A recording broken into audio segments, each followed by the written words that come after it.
ज्ञान सुना दे विधि बता दे, हो मेरा कल्याण भक्त मैं अर्ज करूं। ज्ञान सुना दे विधि बता दे, हो मेरा कल्याण भक्त मैं अर्ज करूं।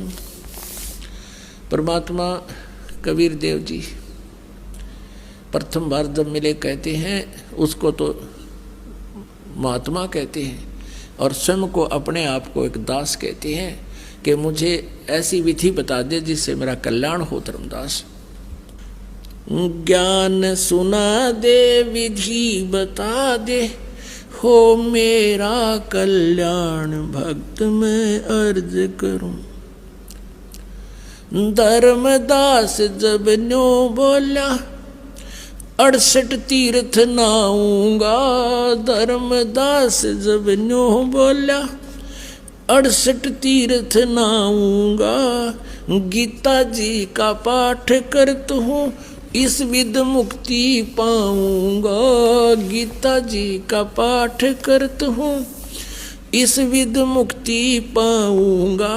राम कृष्ण के गुण गाऊंगा, मिल स्वर्ग में स्थान भक्त में अर्ज करूं। ज्ञान सुना दे विधि बता दे, हो मेरा कल्याण भक्त में अर्ज करूं।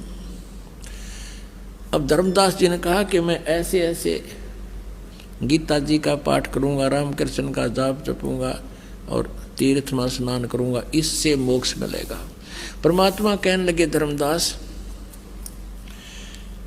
जिस तालाब में, जिस जोहड़ में तूने स्नान किया और जल का लोटा भर के उसने साथ रखा हुआ था, उस जोहड़ से, तालाब से, मथुरा के सरोवर से, उसमें जीव जंतु घूम रहे थे उस जल में, लोटे के जल में। परमात्मा ने कहा कि इस तालाब में ये जीव जंतु रहते हैं और देख इस तालाब में मछली है, कछुए हैं, मेंढक हैं, ये तो सदा इसी में रहते हैं। तो तेरे से पहले तो इनका मोक्ष हो जाना चाहिए था, अगर तू इस तीर्थ में नहान मात्र से, स्नान मात्र से मोक्ष मानता है।